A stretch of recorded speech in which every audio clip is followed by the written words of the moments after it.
it was a day just like this, actually. And during the event, a pigeon alighted upon the grass in front of the stage and fell asleep during the event. So I'm assuming, or at least hoping, that something equally marvelous will happen this evening. We'll just have to wait and see what it is. Over the past decade or more, there's been a real glut of writing about rural places and about nature. But most of this writing has framed the countryside as a place of escape, sometimes a place of adventure, of learning, or even of healing. But remarkably rarely have contemporary writers written about the countryside as a place of work, a place of labor. And this is what Rebecca Smith has done in Rural.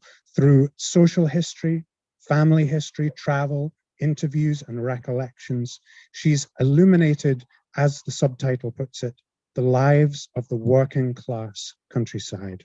And she's done it brilliantly. So please give a warm welcome and congratulations to Rebecca Smith.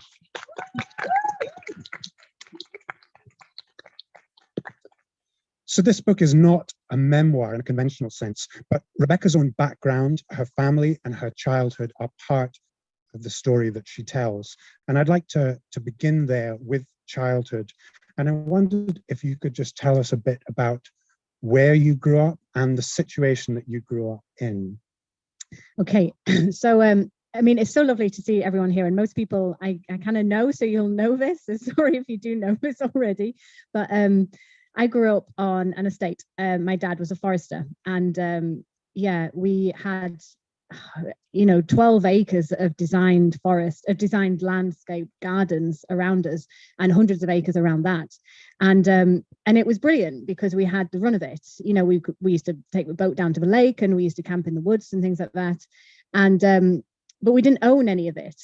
And when we lived in a tied house, which is what I started writing about when I started writing this, and that means the house comes with a job.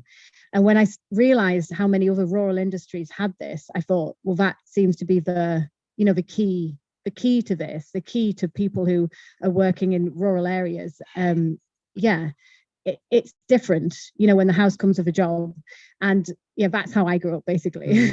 Well, tell us a bit more about this estate in particular. Were there many other people who were employed and worked and lived on the estate? Yeah, like many other estates, and we still have them in Scotland and all around England. We have certainly in the 80s anyway. There was a plumber, there was a there was a blacksmith.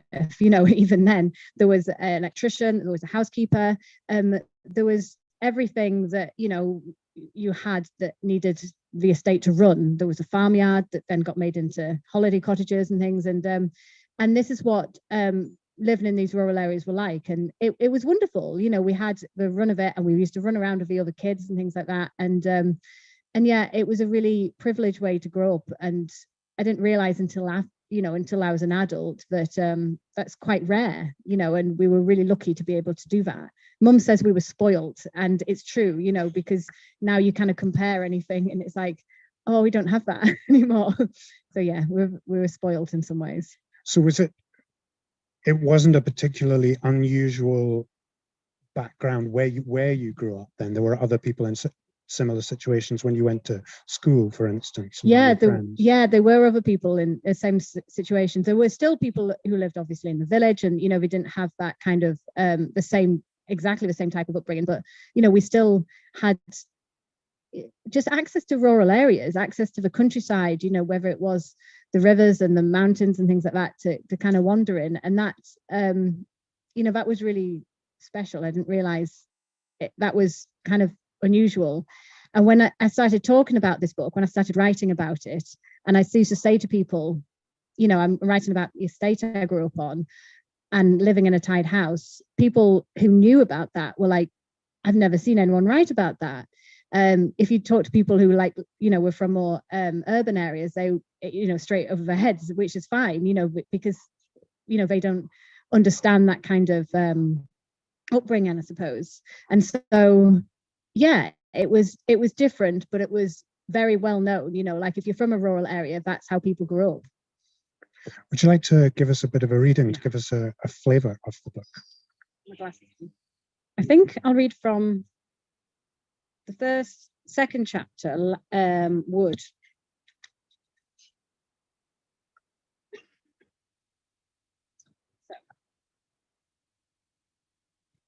It is autumn and we are scattered about the wood my brother lives in. We do not know it yet, but this will be the last time in months we are all together. The next time we meet, the pandemic will have eased for the second time. I will be a few months pregnant in the throes of morning sickness, and Leslie, my brother's girlfriend, will be once again having regular chemotherapy. But today it is perfect. The air is cool and fresh, and we are helping Tom clear a beech tree he has felled. It lies across a small spring, covering it entirely with a mass of branches, and we are tasked with dragging the branches up and away to clear the beck. He's been digging out the normally boggy area, encouraging the spring to run clearly, and using the clay for plastering the walls inside his cabin. There are now plants and herbs growing on the banking, and he is hoping for tadpoles in the future. I often tell people my brother lives in the woods, but it always sounds a little odd, almost too fairy tale-like. So much so, sometimes Mum holds back on telling people what he does, as they don't quite believe it.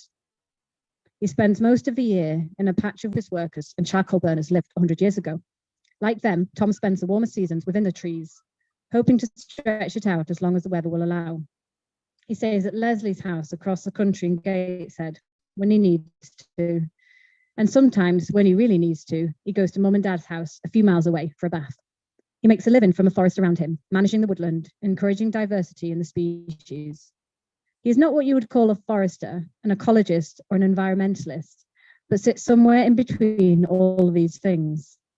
He understands how a forest works, so when he fells a tree, he ensures a cut will allow more sunlight onto the forest floor for plants to flourish. Then he will use a chainsaw to carve the trunk of it into a hare, a horse, or a bear. He sells these online and at country shows. My son Ellis usually loves to help him mine the muddy clay, but today he is chopping off a tree with the branches of a tree with an axe, watched closely by Tom. He is 11, and the idea of working with what can only be described as dangerous tools appeals to him. Mum, Jessie, and I are dragging the branches, piling them up into a makeshift wall to provide habitat for beasties, as well as creating a natural screen to camouflage the area for many walkers that happen to pass by. Not that many do. Stop there.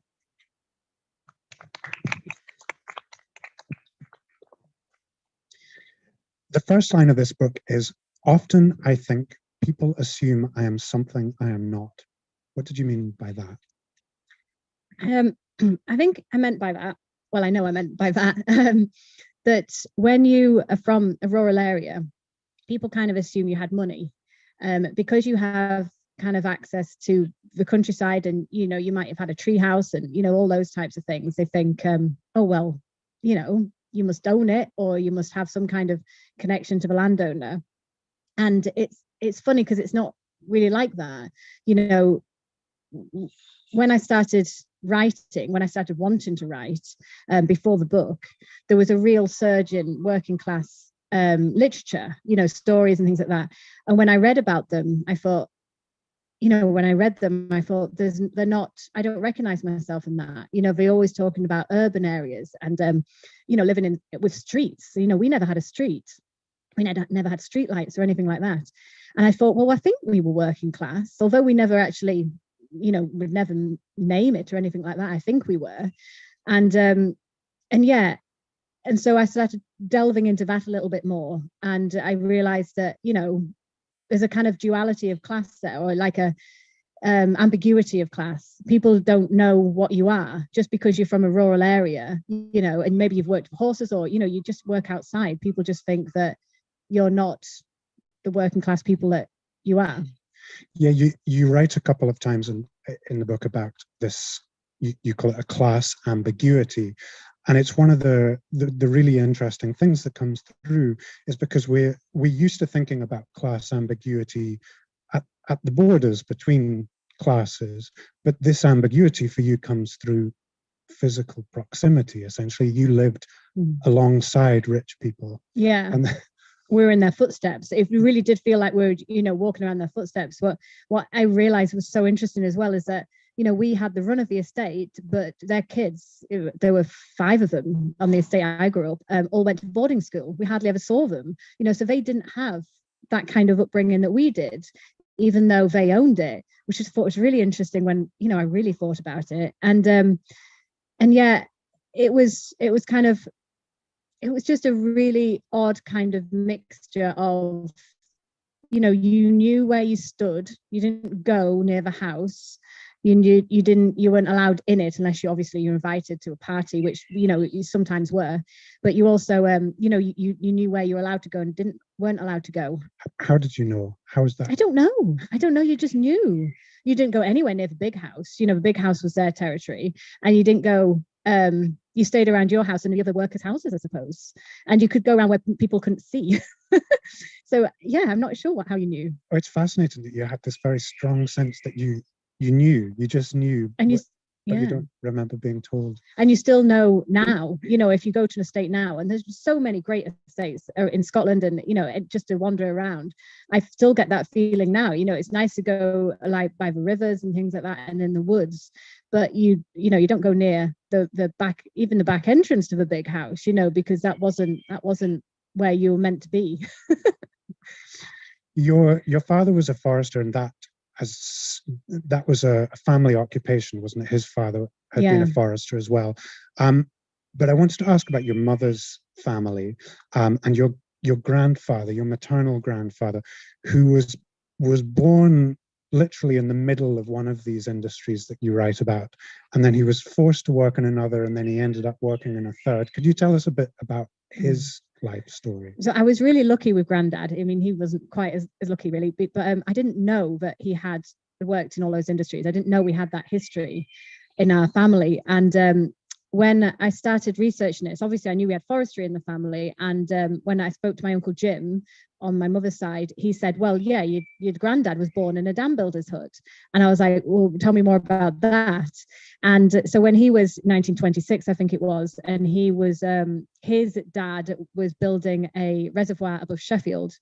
And when the more I researched about that, the more interested I was in it. I didn't realize when the men and the families built these reservoirs or canals or whatever, people just think that the men came and then just left again, but actually whole communities were created, which I found totally amazing.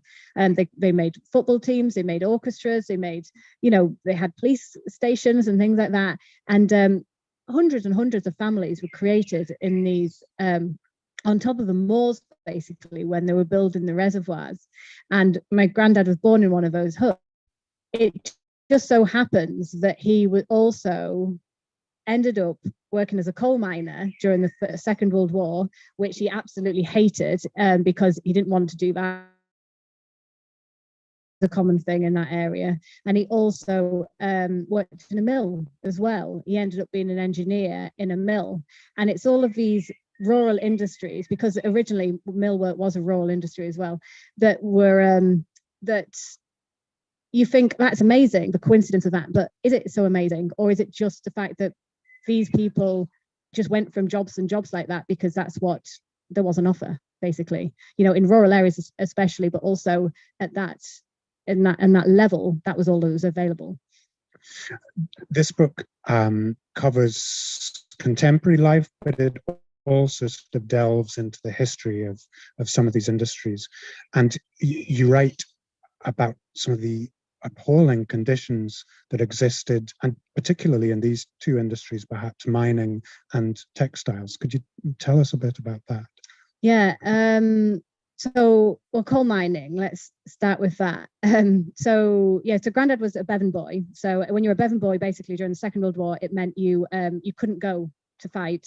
You were chosen to stay at home and mine, because you needed to mine for a part of the war effort. And the conditions there were awful, in any type of coal mining background or environment. Grandad was bringing up bodies in coves, as they call it, at 18, and you just think, what it would do to you, just to see that kind of thing. Also, a couple of on my other side, my great granddad was killed in one of the mining accidents as well. It's just such a common thing, to see this. And the research really shocked me, especially the one about the so if you die in a mining accident, the colliery owners should pay compensation to the family, so then they can survive a little bit without that wage coming in. If you die of natural causes, they didn't get any kind of compensation at all, and the miners used to think that was so shocking that they used to try and basically create an accident underground. So you might have died of a heart attack underground, but they would bring a pit prop or something like that. They would create an accident, and to make it look like it had happened on their watch, and that hopefully the colliery owners would pay money for the wife and family. So they were doing this as a real as a good thing for the wife and children at home. And there were stories I found when children were sleeping next to the dead bodies of the people who worked down the mines and stuff. It sounds really depressing, but it's not always all that depressing. But working in the mills was as bad as well. But we know this, we know all about these stories, and it's just, well, we know mostly about them. We didn't know many of the female stories, I think, so many of the women's stories that come through. And when it wasn't planned like that at all, but it changed the way I saw things quite a lot. And so, for instance, in a little village not far from here in Edgehead, there was a mine there, and I found all of these accounts of these children working underground at age like 10, 11, 12. And just thinking from a mother's point of view, imagine sending them down underground with just a piece of bread for 12, 14 hours, and that's all they had, and they had no other options, they had no other choice, that's what they did. And we know about all of the mining accidents, we know about all the things, but I wanted to kind of show a different light when I was writing it. Well, you write too about the textile workers and what was kind of expected of them when they had children and kind of had to go straight back to work. 3 weeks, yeah, they had 3 weeks when you've had a baby there, and that was seen as a long time, really. 3 weeks off, and then you'd go back at if you got a break to breastfeed them, which was pretty shocking, really. It really did change the way you looked at things. And also my great grandma, who lived in the Dam Builders Hut where my granddad was born, I think it was great grandma, there's an awful lot of generations anyway, but she had, Mary Ann had 13 children. And so when I was pregnant with my third, I was like, oh, I just could not even imagine that. And it's just the idea of feeling that sick, with all of those other children in a hut, imagine all the washing and things like that. And then she also had, because, my Uncle Jim sent me the census, she had 13 lodgers. So they had this many lodgers staying with them, and that the beds were filled night and day because the men worked shifts. They were literally, swapping, and you just could not imagine. They were obviously getting money in from the lodges, so that's why they did it. But I just, the idea of that was, it brought home a whole new level of, well, my house isn't that small, really. It's okay. and the fact that this was family history must have made it different to write about. It does. It really makes you think. It just opens your eyes a bit more, and it's just shocking. It happened to anyone, but yeah, when it happened to your great grandma or whatever, it is always quite shocking, really. So the book is organized in chapters, each one dealing with a particular industry or a particular resource. So there's chapters on land, on wood, coal, textiles, water, and so on. I wondered how you went about deciding what work or what industries you wanted to write about and what, conversely, you had to leave out. It was just natural, luckily, because my family had worked in those industries. I would have loved to write more about salt. I thought salt was really interesting. Salt mining, whether it was just on the coast here, or the salt mining as well, actually underground. I thought that was really interesting. And there's loads of the different kind of industries. But because my family had a link to them, I could connect that to what I wanted to write about. So land, obviously the estates we grew up on. Forestry is obviously, you know, my granddad and dad was a forester, and my brother, but also I had no idea until I started writing that the forestry commissions built houses and built communities in the same way that, you know, estate owners and all the other people did. So that was very interesting. Coal mining, mill work.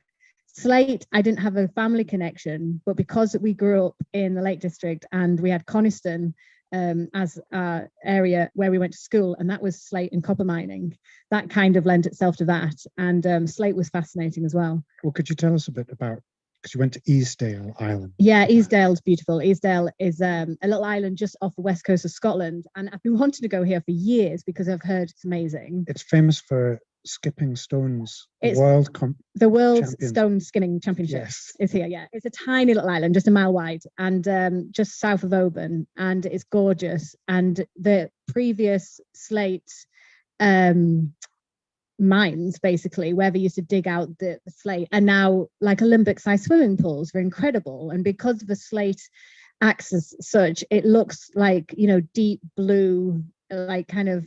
Oh, it's absolutely stunning kind of water to swim in. So people go there all the time to swim in them. And yeah, I was really interested to see whether people lived, you know, whether people in the old days lived. And it's such a fascinating history there. It was said to have roofed the world. You know, these tiny little islands on the west coast sent slates all around the world, New Zealand, America, and you can see them. They've got tiny bits of fine pyrites in, you know, fool's gold, so you can see them kind of glitter in the sun. So you know if it's from Easdale and from that area because of that. But yeah, I would highly recommend going. It's a really interesting place. But Coniston, where I grew up, we were like in the shadow of loads of different slate mines. What interested me about that was the rave caves that people used to have there. So when I was a bit before my time, sorry. So, you know, I knew people who used to go to it, and, you know, an ex-boyfriend used to go to it. They used to have these massive proper raves in these former slate mining caves, and they used to take, you know, lights and big speakers and things like that, and it sounded so dangerous. And they'll take drugs, and it just sounded like a really fun thing to do, but incredibly dangerous thing to do. And I wanted to really put that in because it was, you know, I've talked a lot about the awful things that happened, you know, in the industries and things like that, but when you live in rural areas, there's a whole side to it as well. And, you know, there's a lot of people having fun, and there's a lot of people kind of, you know, experimenting and stuff as well, because you've kind of got the freedom to do that. You're a long way away from different places, so, you know, people do that. There's several paradoxes that you highlight in this book. One of them that you've already spoken about is that people in these industries have often been surrounded by this incredible natural beauty, and yet have lived in the most appalling and squalid conditions.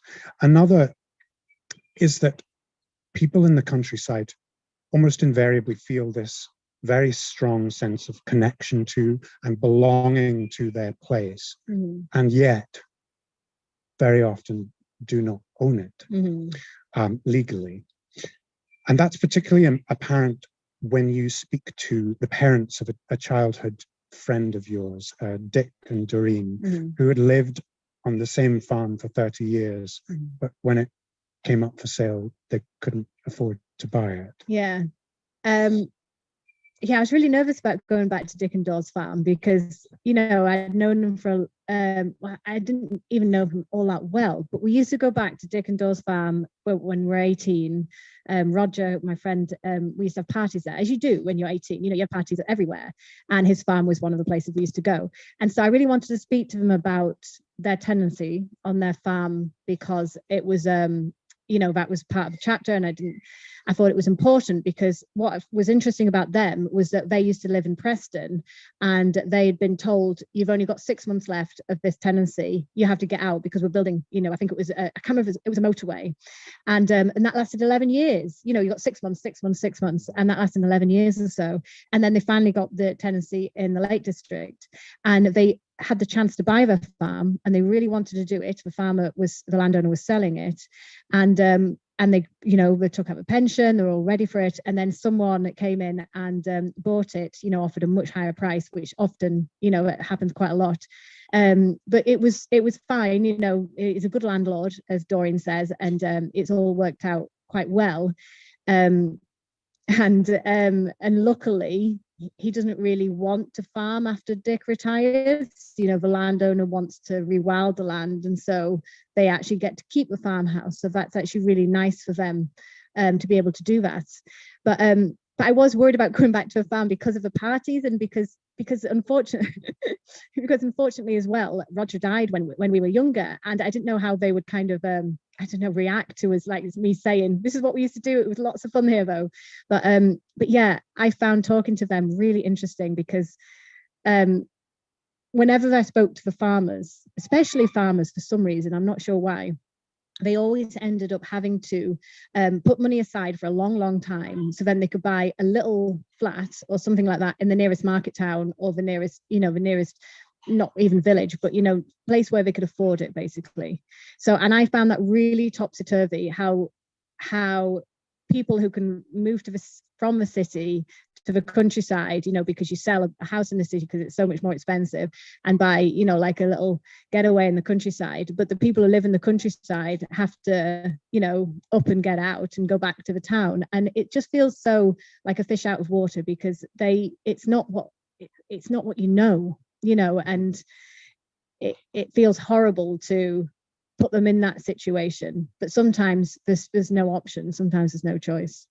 And I mean, there's this deep sense of precarity, isn't there? That's kind of one of the key words for this book, I think. And it was fascinating to read that, you know, at one time, lets for farms of 3 generations were commonplace, but the length of tenancies has been getting shorter and shorter. Yeah. Although the other day someone said that they'd heard of one of 20 years, and they were amazed about it because they've not heard of that for so long. So yeah, you could get in England anyway. Scotland is completely different, and that is, the crofting laws are completely crazy as well. And you know, you need a whole, you know, couple of books on that. But in England, you used to be able to get 3 tenancies. So, you know, 3 generations could live on that farm, and then after that you'd have to renew it. But then it's gone down to 5 years. You know, you have to renew it every 5 years, or sometimes even less than that. And farming was one of the things I was a little bit nervous about writing about, because I don't know about farming. You know, I grew up on the countryside, but I never was a farmer. You know, I knew farmers, but I don't know that lifestyle. And we knew forestry, and I had to put it up in there because it was so important, especially because I think there's an awful lot of books and TV programs and, you know, whatever there is about farming. There's also loads about farmers, which is always quite important and very interesting. But there's not about tenancy farming. It's not that much. And so that's why I wanted to put that in there.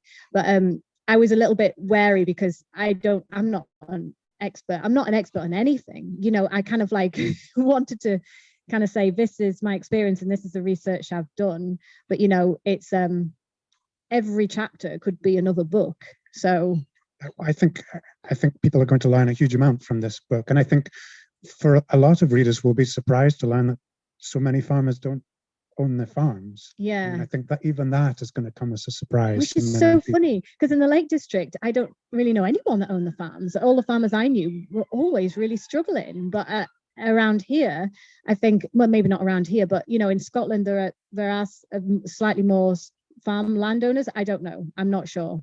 It's different. That's the other thing about the book I find, and when I'm talking about it, it's different in every single pocket of the country.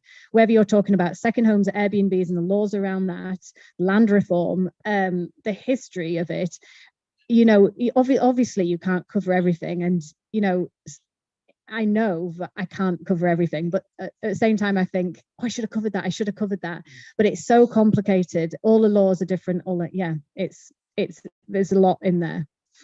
One of the stories that is shared between the Lake District and also apparent in the Scottish Islands and Highlands very much, ironies, I suppose, or paradoxes, where tourism has always been an absolutely essential part of the economies of these places. It has brought employment, it has brought money. And yet at a certain point, things tip and tourism becomes a problem. Can you speak about that a bit? Yeah. Well, I think what surprised me when I was writing the book as well is I didn't realize how, I suppose, common tourism had been, or how important tourism had been to rural areas for so long. Ever since mid 1700s, we have not relied on tourism. We certainly at one point we've definitely had to rely on tourism, but it's been really important to rural areas ever since William Wordsworth wrote, the Guide to the Lakes, and they went up to the Highlands and things like that. And they used it as a kind of, the really rich people went to the continent or went to Athens and Paris and things like that, and the slightly more middle class people went to the Highlands and Lake District and Wales. And then when the railways were opened up, the the working classes went on holiday as well, which has opened a whole new kind of opened doors to lots of different types of people. But tourism is essential to rural areas. We wouldn't survive without them. And thinking about, we had second homes. We didn't have Airbnbs when I was younger. Obviously, that's just quite a very modern thing. I think it's only 2008 it started. But we needed those incomes. We needed the people in the holiday homes and things like that to bring in money, because otherwise, who would pay for wages? I worked all kinds of jobs. I worked in the gift shop. I worked in the pub. I worked in the lots of different cafes and stuff. But the problem is now it seems, and again, I'm like, but still I'm worried about talking about it, because you think, I don't live in that situation anymore, but everyone says it's a problem. There's too many second homes and there's too many Airbnbs, and the balance has been tipped where there is no one left to work in the pubs. The pub I used to work in the village in Hawkshead has closed down now. There's lots of different reasons why pubs closed down now, but when I was speaking to the landlord, my old boss, it's just such a shame, because there's no community left anymore. It's very difficult to run the county show. There's no pantomime left in the village. It's just things kind of all fade away because there's no one to go to school or to be on the parent council to help out with the school or whatever. And you have a tourist economy in these villages where nobody in tourism can afford to actually be there to do those jobs. Yeah, which is why lockdown apparently was so amazing, and I imagine it was. Lockdown was great because all of a sudden I read about these hotels in Mull and places like that, and they had no one. They had the run of the place, like we had the run of the estate, and they could, they cooked their own meals, and they could go onto the lake with a boat or whatever, and they could walk up the mountain and things like that. And you can't do that when you're a working person in that environment. You can only do that as a tourist. And there's nothing wrong. I almost have a bit of a problem when I am a tourist, because you're on the other side of it, and so it's quite difficult when you go to somewhere. And I don't really like going into the cities. I prefer to holiday in rural places like we did in the old days. And yeah, you have to really remember that the people working here, if people could just remember that, I think I think that would be better for everyone. And Airbnb, of course, is an enormous issue. And I think, of course, people here in Edinburgh are very conscious of the effect that Airbnb has had. But in small communities, it can have an enormous impact. I was speaking to a friend of mine this morning in Shetland, and Shetland, it's been quite a recent thing, this change where people are turning properties into Airbnbs because the number of tourists has risen rapidly in the last few years. And she's trying to she wants to sell her house because she's leaving Shetland. And she knows that somebody has already come to her and said, whatever anyone else offers, he will give more. Really? And it's going to be an Airbnb. And she kind of says, well, I'd like to give it to somebody who's going to live here.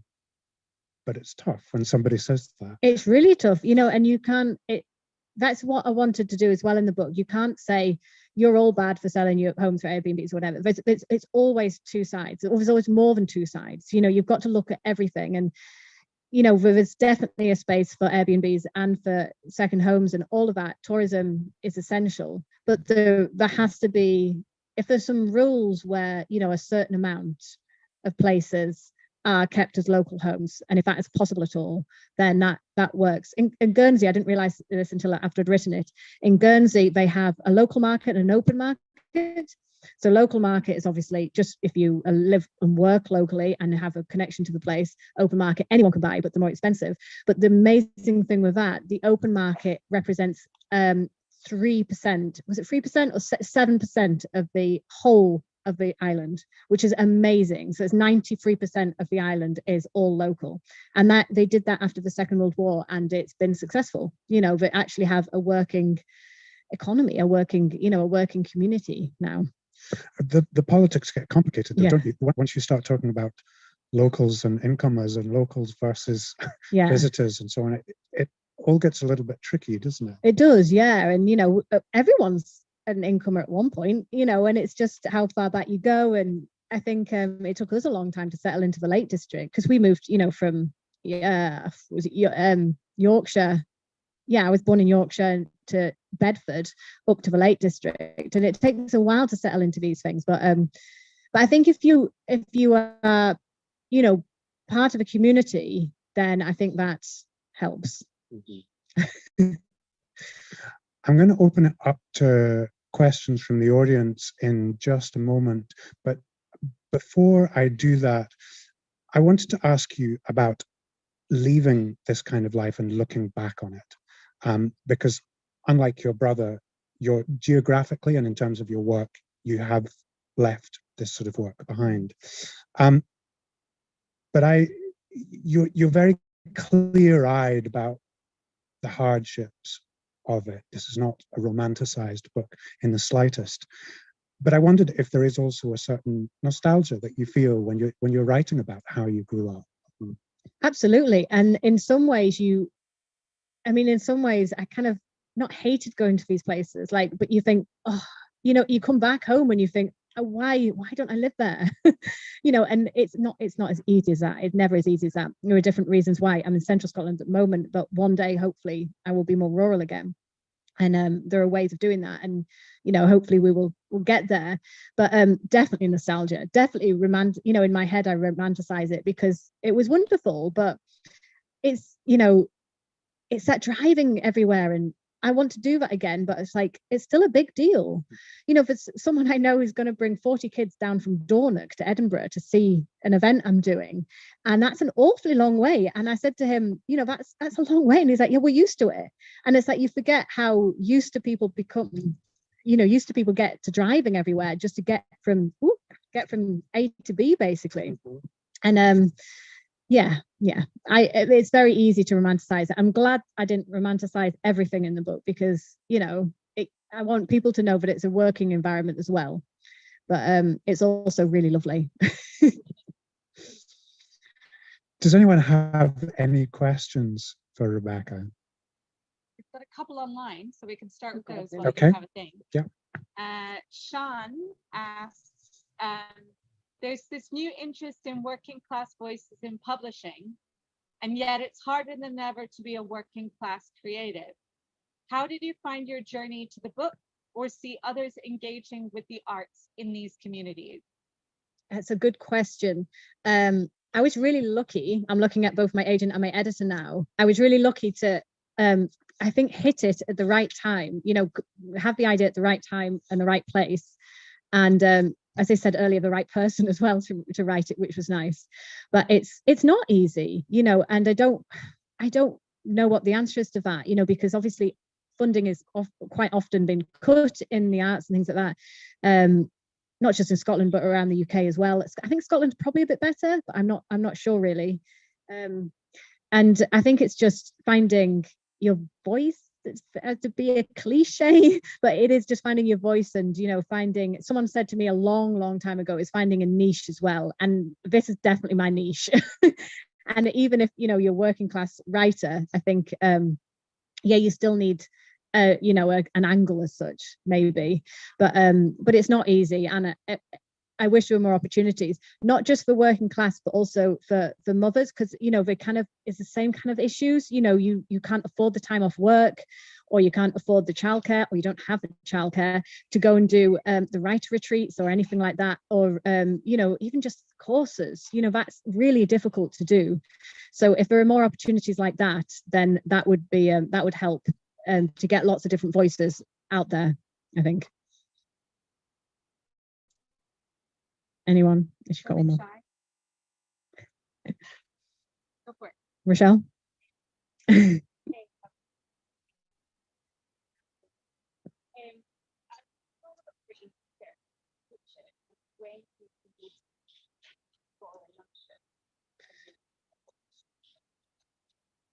I have to say it's a bit haphazard, to be honest. It's a bit like it's luck, you know, like I'll be like, oh, that book looks interesting, I'll read some of that book. Oh yeah, that was really interesting bit.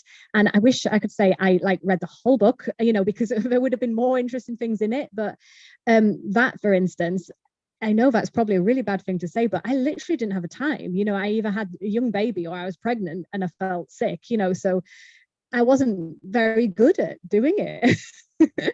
But I've obviously researched enough for it to get it published. So thanks, Joe. Good.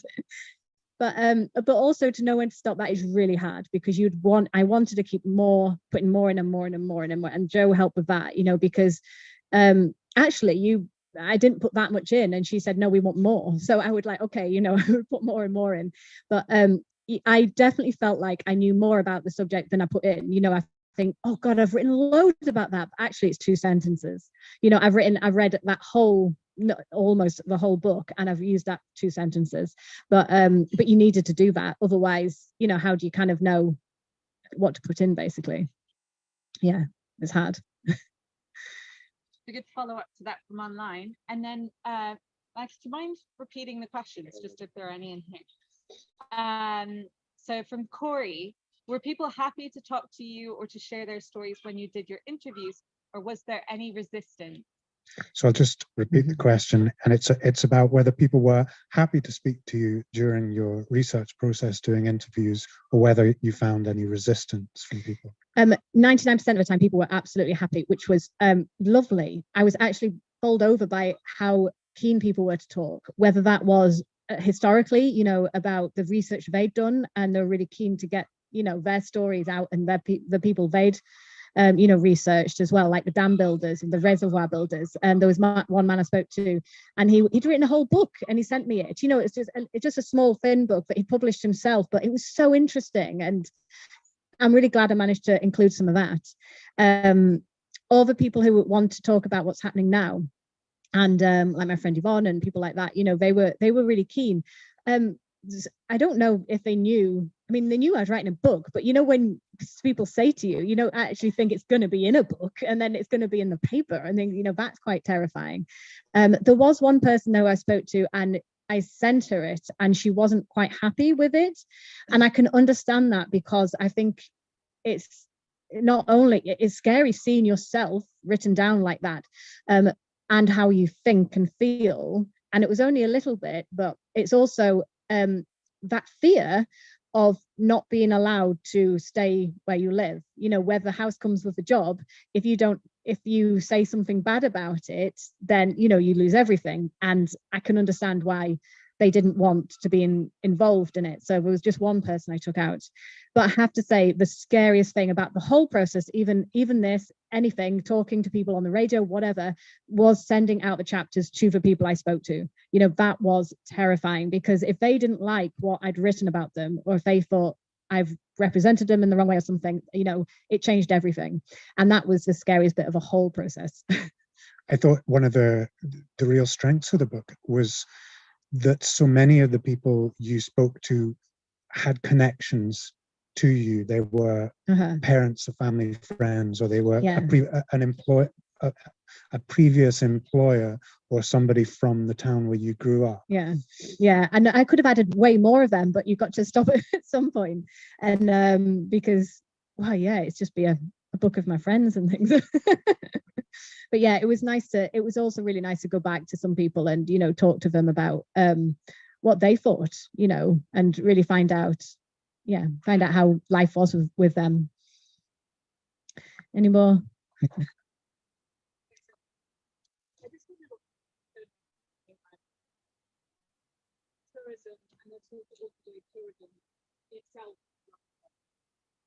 Mhm.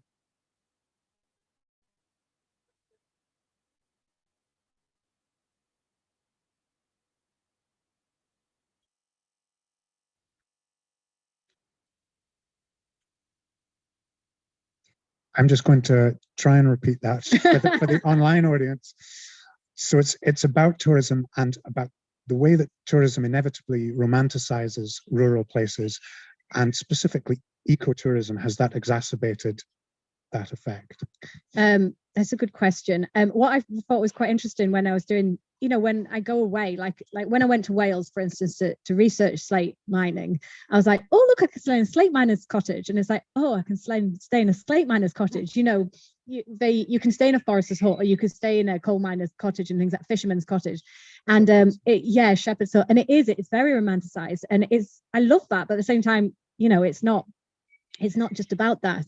And I don't know, obviously ecotourism is probably if people have more of a connection to the natural world, I think that's always going to be a good thing. And if people who live in different kind of environments can see how nature works, but also how the whole ecosystem works, whether that's with the people involved, I think that can only be a good thing. And as I hope the book kind of tells, I'm all about balance. Everything is about the balance. And obviously, it's so difficult to get that. You're never ever going to get that. But if everyone can just understand that there is a balance, and they are all part of it, then I think that is some way towards the answer to it, I think. But of course, something else about tourism is that as tourism grows in a particular place and the infrastructure has to grow in order to support that, then that inevitably begins to change the nature of the place itself. Like the North Coast 500. I wanted to write about the North Coast 500, but it just didn't kind of fit naturally into the whole thing. That's been a really interesting study into tourism and rural areas, and it's been a disaster in some people's eyes, and I can understand why. Because there's just not the infrastructure there to support it. There's not the toilets, there's not the people available there to provide what the tourists need, basically, and the access on the roads, I think. But it's all about balance. Any more questions? Another one online. Okay. From Shelley. Will you be touring the book to rural areas too? Yeah, I'm basically all in rural areas, which is lovely. I think I write last weekend was in Glasgow, and here is the only cities I'm going to, which is lovely for me. I'm going to the Mid Wales on Sunday. I'm going to Sedbergh on Friday, and then Fort William in a couple of weeks. Or Stroud, down in Brighton somewhere. I'm not quite sure where. Lots of different places. Heptonstall I'll be going to as well. So it's nice that I get to leave my partner with the kids and go to all these lovely rural places. Anyone else? Carolyn.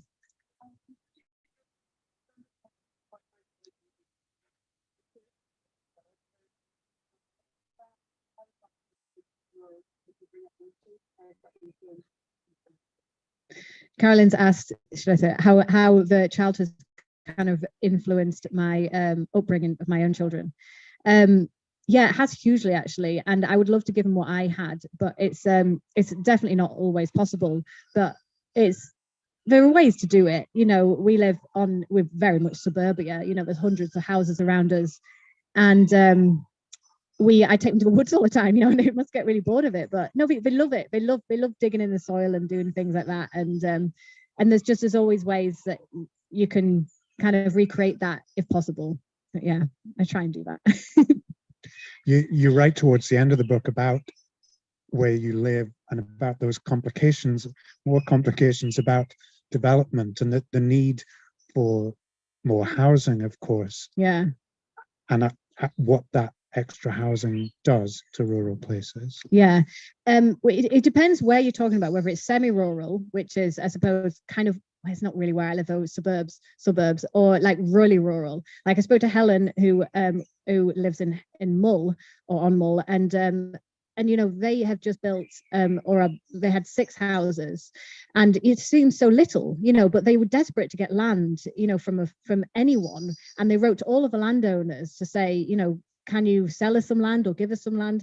And hardly any of them even replied. And she said one of them was quite indignant about it. And it totally depends on, again, on the areas and the different kind of personalities you've got in the areas. But I really do think that without housing, you know, how can you live and work in an area?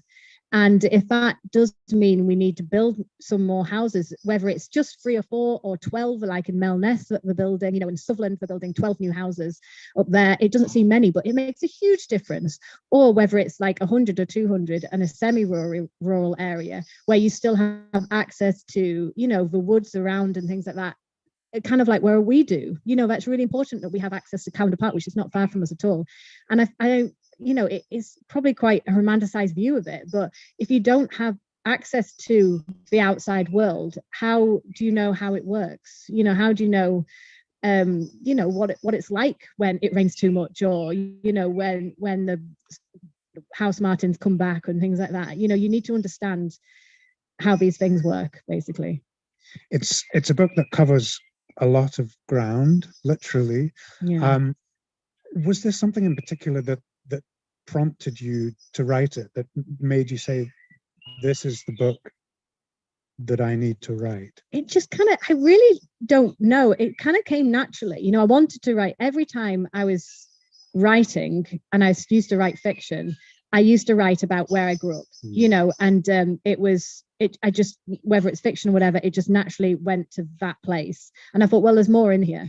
And then when my partner was walking past the table one day and said, well, you know, everyone, you know, like coal miners had tied housing, didn't they? I was like, oh yeah. And so, you know, that kind of set the ball rolling. And then luckily my whole family came from tied housing. So it just all naturally went that way. And it does feel very lucky. It all feels very, you know, it's just kind of landed at the right place at the right time. So, yeah, I feel quite honored to be able to tell a story, really. I said at the beginning that this book was not a memoir, and it's not. But as you've alluded to a few times during the event, you were pregnant most of the way through writing and researching this book, and gave birth to your son, Rory, before the end of it. This must have made the process a whole lot more complicated. It seems kind of miraculous that you managed to do it alongside. Yeah, I couldn't do it now, because now he's walking and running and, you know, destroying everything in his view. And so you can't do that when they're toddlers. You know, you can do it when you're pregnant, even though you feel like awful, because I hate being pregnant. It's not, you know, it's not an easy thing to be for some people. But I just know, I knew what I had to do. And I think when you've got deadlines and when you've got kids, I think if I didn't have kids, there's no way I would have written it, because I've just kept putting it off. But because I knew I only had like 2 hours a day, if that, you just get it done. And yeah, but I know for sure there's no way I could do it now. It's just, I don't have a time in the day, because the little one takes up an awful lot of time and three kids is a lot.